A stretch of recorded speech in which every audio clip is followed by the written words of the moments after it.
Ang kontrobersyal na diary ni Pangulong Ferdinand Marcos na dapat malaman ng Sambayanang Pilipino. Narito at babasahin ko kung ano ang nilalaman nito. Marcos Diary, January 1, 1970. Yesterday, I finally transferred all of my worldly possessions to the Filipino people through the Ferdinand E. Marcos Foundation. I have been planning this for many years, but I felt that the beginning of my second term was the most propitious time. This was a decision arrived at after a long deliberation and was not the result of pique, anger, despair, or emotion, nor is it due to a sense of guilt because some of the funds come from the Yamashita treasure, nor is it just a political stunt. I have no further political plans. And it seems a burden has been lifted from my shoulders. The surprising thing is that the reaction of the people seemed to be of no consequence to me. It was a noble act waiting to be done. I feel I am above all the pettiness of men and I look down on them with some contempt, but with a counterbalance of understanding.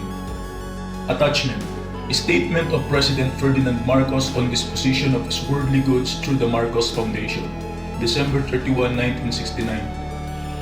I have today given away by general instrument of transfer all my worldly possessions to the Filipino people through a foundation to be organized known as the Marcos Foundation.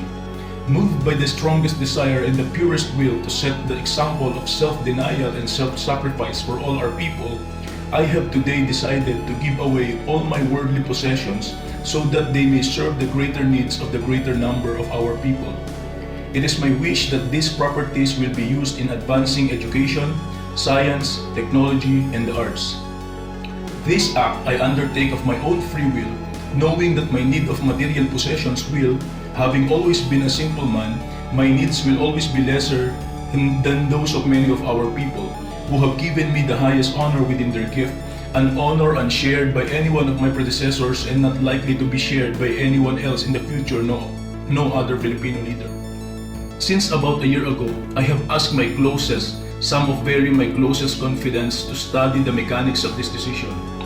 Today, studies have been completed and a foundation will be formed to administer these properties and all funds that they may be generated therefrom. My wife, Imelda, is in agreement with this decision. Provisions will be made for my children so that they shall be assured of satisfactory education and be prepared to meet their lifetime duties and endeavors.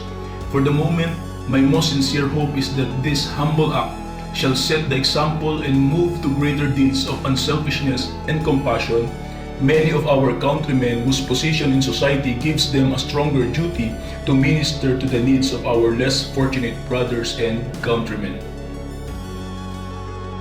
Marcos Diary, January 3, 1970. Some people ask me why I have given away my earthly possessions. I invariably answered that I did not need them but that the people did. But I have been asking myself, why has the world become so vile, so materialistic, so dirty? All is pragmatism, selfish and unedifying. Why is there no more tenderness, all sex? Why is there no more charity, all malice? Even the clergy has become self-centered. They do not sacrifice for sacrifice's sake, but for self-glorification, like the 7 bishops who had their appeal to me published in the front pages of the metropolitan dailies.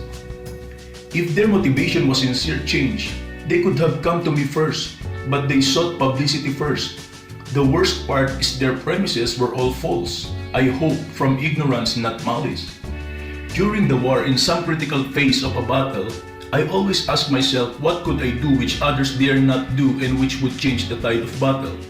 Now after the 1965 elections, I kept asking myself this, until I decided that giving my properties to the people was the answer. This would be exemplary. No one else dares to do it. It will change the tide of the times. Instead of pragmatism, compassion. Instead of words, deeds.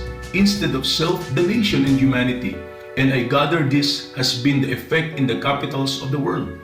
Satisfying, but I must exert effort so I am not myself dragged into self-glorification. I remember after the war, I concealed everything about my medals. I wish I could do a similar anonymity now. I'm collecting the reactions to my disposal of all my possessions to the people. Some are sanctimonious, supercilious, patronizing. Aimee loves to repeat these newly discovered words. Frauds. I fear for our country. There is not one among the young generation whom we can build up as president. Among the nationalistas, Puyat and Lopez are too old. Tolentino has a background of promiscuity. Diokno is self-centered and lacks humility. Among the liberals, Rojas is a weakling.